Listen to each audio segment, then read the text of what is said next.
A good candidate is thinking ahead of the curve. Right. What are your needs? How can I help? Where can I make a difference and bring the accumulated value of my expertise, talent, curiosity, because I'm constantly learning, reading, and thinking of what I can do to make a difference for your business.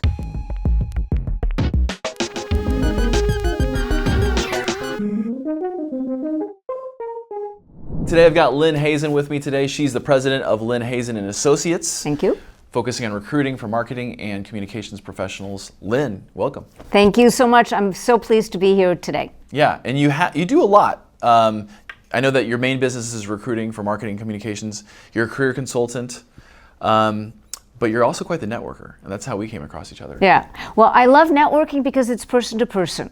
Yeah. And the more we connect with real people, then my work as a recruiter is embellished because I dig deep when I'm trying to understand my talent and who you are, what makes you special and unique, and why my clients should hire you. And then the words on the page, the words on your resume become much more salient in my brain, and I'm able to describe who you are. And that's critical, because the first thing I ask my candidates is, who are you? Why should I hire you? And they're like, I don't know, help.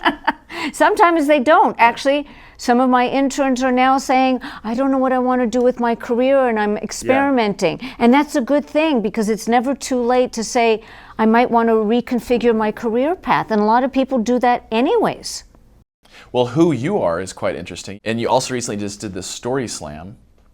Can you share with us the story that you shared, just Sure. to give us a little bit of that background? So the Story Slam competition, there have been 4 so far, and I've been in all 4, so I feel very blessed to be in all of them. Good job. And the most recent one was actually much more personal about my story, because when I was little did I know, pardon the pun, that I wanted to be an actress, because I would perform for my mother's dinner party guests and perform Nescafe commercials, and they would applaud and they would compliment me, and I was in heaven. And who would have thought that at such a young age that I was already doing product placement and commercials? Because later in life I became a recruiter and worked in the advertising business. Certain things you know about yourself as early as the age of 5. I discovered storytelling, and that evolution through my life brought storytelling into a sharper image, and it became who I am, and I can weave everything I do in my life as part of my storytelling adventures. It's kind of crazy how those things sort of stick with you, and you found that out so early. So, and also part of your story, I mean, you have an eclectic background, Yes. right? Before we were introducing you here, you were telling me, well, I could pronounce your name 3 different ways. Yes. Right? You can do Hazan in French, Hazan in English, and Hazan in Hebrew. Okay. My family originally was from the Middle East. My mother was born in Cairo in Egypt, and my father was born in Damascus, Syria. And they met on the beach on the Mediterranean, and the rest is history, and they got married in 1948, couldn't live in Egypt because it wasn't going to be safe. The United States didn't let them in, and Canada was wide open. So I grew up in Canada, speaking French. Yeah. So we're in Canada, Montreal? Montreal, yep. Very cool. So you speak French, do you speak English? Obviously. Other languages? Well, I took Spanish in high school, okay. And because of the French and the Romance language base, it's very easy for me to pick up Romance languages. Okay. And actually, Arabic was the secret language in our household. Okay. So when our parents didn't want us to understand, they spoke in Arabic. It comes in handy, especially when I'm talking to candidates from foreign countries. I can usually just look at them. Is your family from Syria, or are you from here or there? And I love it because it's a way to connect. That's really cool. So, okay, so in your world right now of recruiting, helping people find their next role, we're really thinking about, especially on the marketing side, the communication side. I guess just starting off with, when you're helping a candidate and they're coming to you for help, I guess, what are they struggling with? What are they sort of getting wrong? Where are you helping them fill in the gaps a little bit? The job market has decidedly changed. Many senior level candidates, whether they're in comm or marketing, marcom, advertising, a lot of those people, their jobs have been eliminated.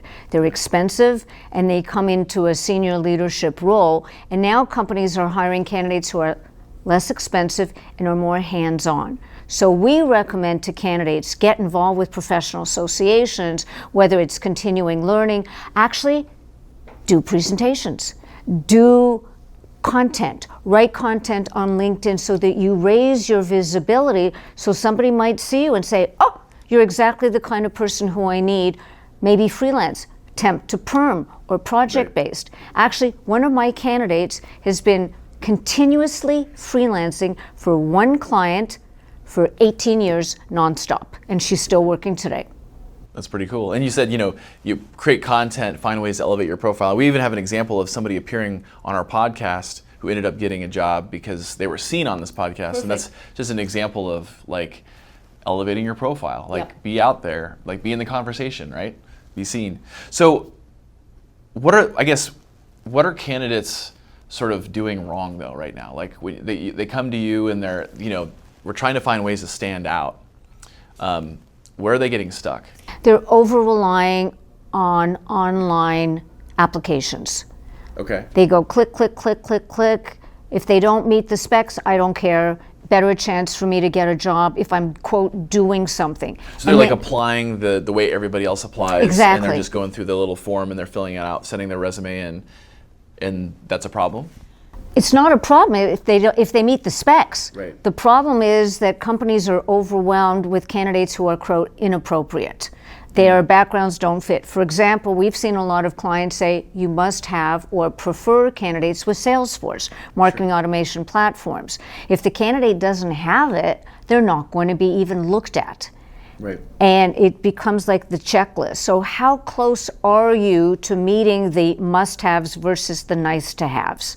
And this also reeks of discrimination issues, so I'm not one who falls into all of that trap of, must have X number of years of experience. However, salaries and years of experience are highly correlated. So if a client is looking for 10 years of experience and somebody with 25 applies, there's going to be a mismatch in terms of compensation, level of authority, and fit within the company. So the key thing is to ask, how much am I a fit?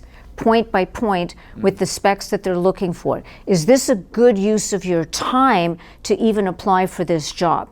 Right. Another alternative might be to say, maybe you know somebody within the company that you can network your way through and see if it's even a viable choice for you to be considered for that position, or maybe there are other ones. So if you were to do that and network with somebody, would you still apply the way that they're asking people to apply, or would you just go right to that network and say, hey, get me in, how do I get in? You know why I tell the candidates, go to your person? So that person will give you the inside scoop as to the company, the culture, what kind of talent they hire, and if you're a good fit. And if you're a good fit, they're going to advance your resume in front of everybody else's. Sure, yeah. I mean, because you're vetted, right? You've been sort of vetted through somebody else that's there. So if they're spending too much time just answering and just, I guess, is it a numbers game for them? Is that the issue? What else could they be doing that they're not doing in order to stand out besides just, go to their network, I guess? Certainly a very, very productive way is to create content, to speak at conferences or workshops, professional associations. Raise your visibility so that people who are in a position to hire or to recommend you for positions are in that room. They see you in action and they say, yes, this is the person we want to hire.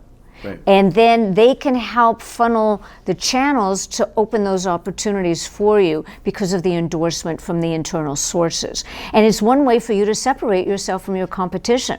So many candidates, because they've been working by themselves or from home or virtually, they've lacked the social skills now to be able to interview, and they're awkward. Right. They need practice again. Right, yeah. If you don't use it, you lose it, right? Yeah, very Same much thing. so. So when we were talking before, you mentioned this sort of turn of phrase that you dig deep when you're working Yes. with. Oh, funny that you should bring that up. Okay.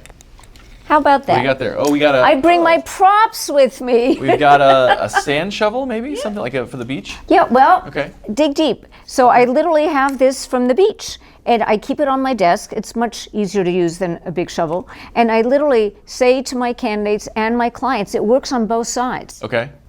With my clients, when I interview them about jobs and specs, I say, I like to dig deep.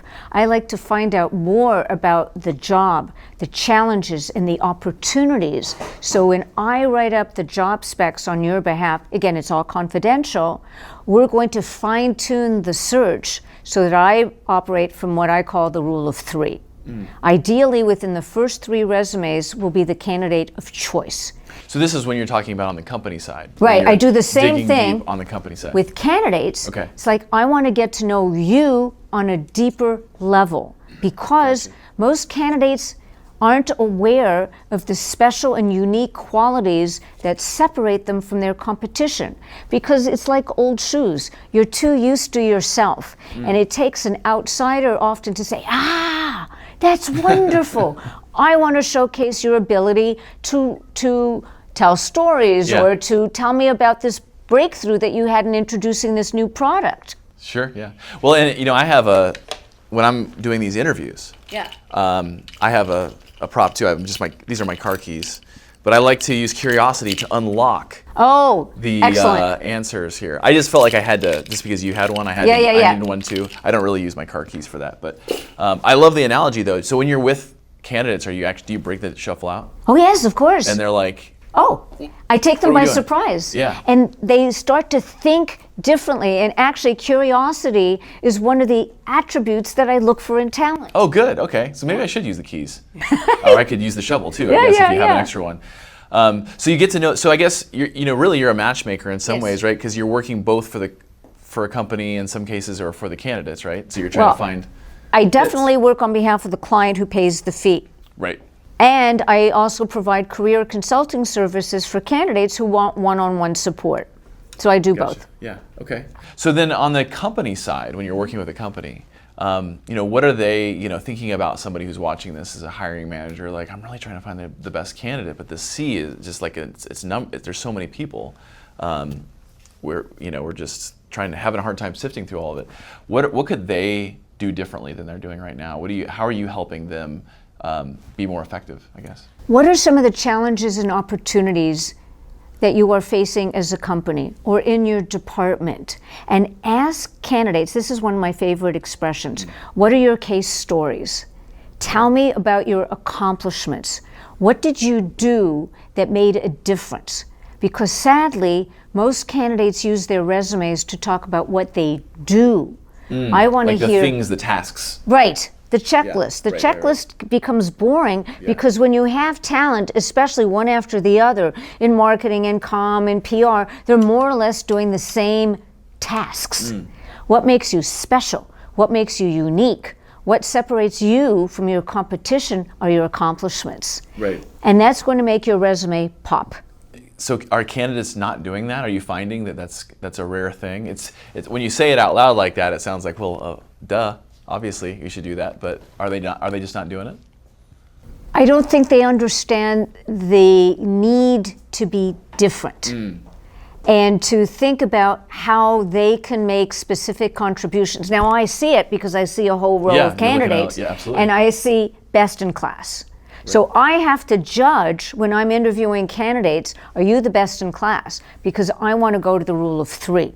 Right. And that's why excuse me, sometimes candidates are too close to themselves to be able to see the difference. Sure, yeah, of course. I mean, it's the same thing with, agencies like ours. Like, we're really, really, really good at marketing our clients, but we struggle sometimes with doing it for ourselves. Because it's like you can't separate, it's like hard to see and have that objective view, right? And that's where I come in to interview my candidates and to interview my clients, because it's that special seasoning, that special sauce that makes you unique. And then it's like you do the same thing day in and day out, and it becomes so similar. So what we want to say is what's distinctive about your firm that clients will say, yes, I want to hire you, because the difference you're going to make based on your track record of success with people who are in our field. Right. And it becomes fun that way too. So it sounds like there's like a level of specificity that's missing in terms of how one is highlight your accomplishments, but if you're going to highlight how you're different, then you have to be more specific, right? You can't Yes. just sound like everybody else. So on their resume, on the bullet points, action verbs, quantify, qualify, give me specs in terms, not specs really, give me accomplishments. Did you increase sales by 20%? Did you save money? Did you increase your ability to leverage your influence by getting X number of media placements? How are you able to leverage your experience using all the different tools of social media? Right. Because right now, people don't get their news in traditional channels anymore. It's much more social. So are you able to bridge those gaps and get the audience where they're hanging out? Right. Is there anything specific to that you're seeing, because you're working with a lot of marketing and communications people? Yes. Is there anything that's unique to those types of roles that stands out for you? The world is constantly changing. Let me give you an example. For years, I've heard of the term VUCA. It's a term that comes from the military. Volatile, uncertain, complex, and ambiguous. And these days, we're living in VUCA times 10. Now, the antidote to VUCA is also VUCA: vision, understanding, clarity, and agility. The candidates who exhibit that adaptive behavior, that's critical. How can you adapt to changing times, changing needs? Technology, working with different generations, working with the younger talent. They learn differently. They absorb information differently. And if you can be a mentor and they can be your mentees, you are going to have a valued spot within the company. Is there anything specific you're finding in marketing specifically or in communications that's different than like any other industry, or is it kind of all the same thing and you just have to just adapt it to your skill set? The technology has had a huge impact. Okay. Faster a candidate starts to integrate AI into their working platform day to day and show that you can be precise and concise and save time and save money, you will be the candidate of choice because you know how to use the tools. Right. And at our firm, we keep experimenting ourselves. Oh, what do we got here? We got another. Yeah. That is It's the a human crab. connection. Oh, a human. It's the human connection. Never forget, people make a difference. And that human connection is the tie that binds us together, because I hire people. And the more impact a person can have on a company with the tools, with the technology, and the curiosity, advanced degrees, learning, taking classes on the side, and keeping up to date, the more value that person will bring to the company. And it's what I call the click factor. Do you click? And I could feel it as soon as I meet with a candidate. And I say to that candidate, I'm going to place you. And they look at me, really? I go, I'm going to place you. And I do. And they click. Yep. So do you ever put these together and like pretend that this human is using a tool and shoveling stuff out? Do you have any more props? Because I feel like there's like an endless supply. Here's another one. Funny that you should ask. It's my carrot. Oh, it's a carrot, yeah. Now, why do I use this? Because it's made out of plastic and it is easy to put on a screen of your computer. I have noticed that people's writing skills, whether you're applying for jobs in marketing or communications, it doesn't matter. If there's a typo, you're out. Using a prop actually helps, and I instruct all my interns, use the bottom of a pencil that has an eraser on it and literally go word by word by word to proofread your work. It slows you down. You have something that directs it, because my cursor, it's hard to find it sometimes. And this is fun.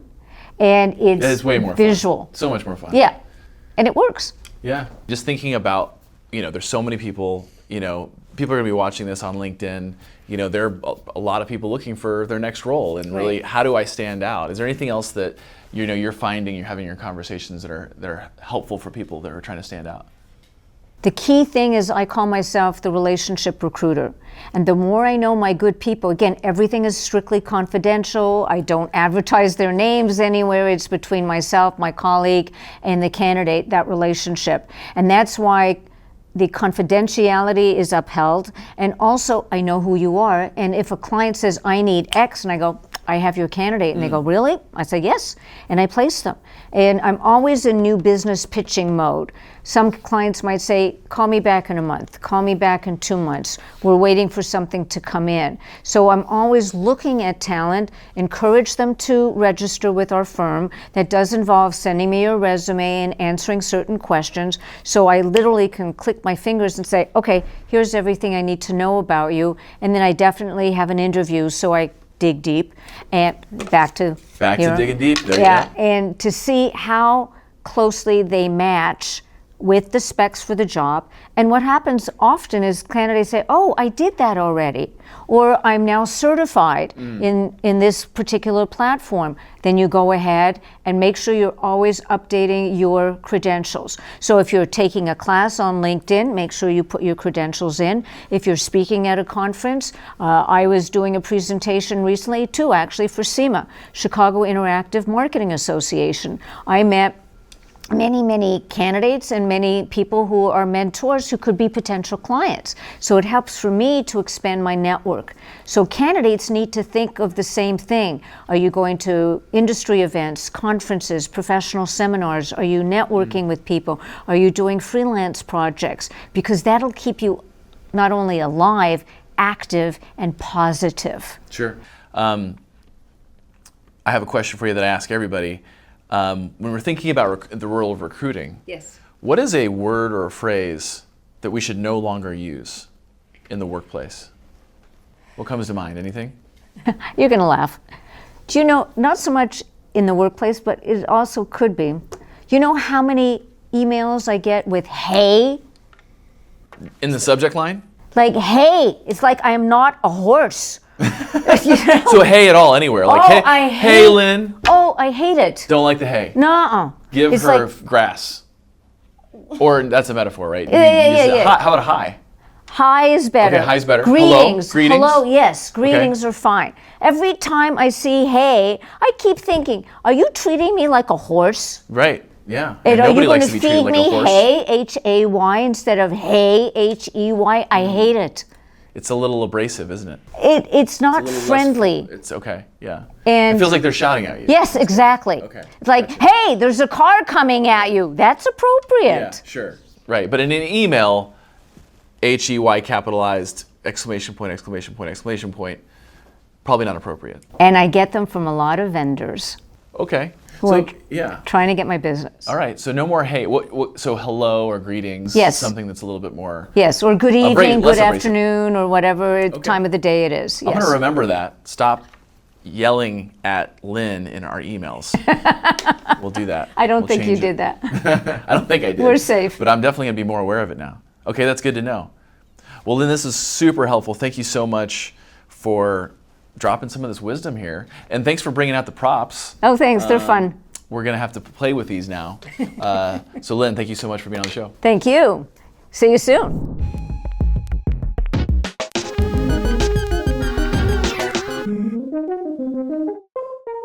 Eu fango.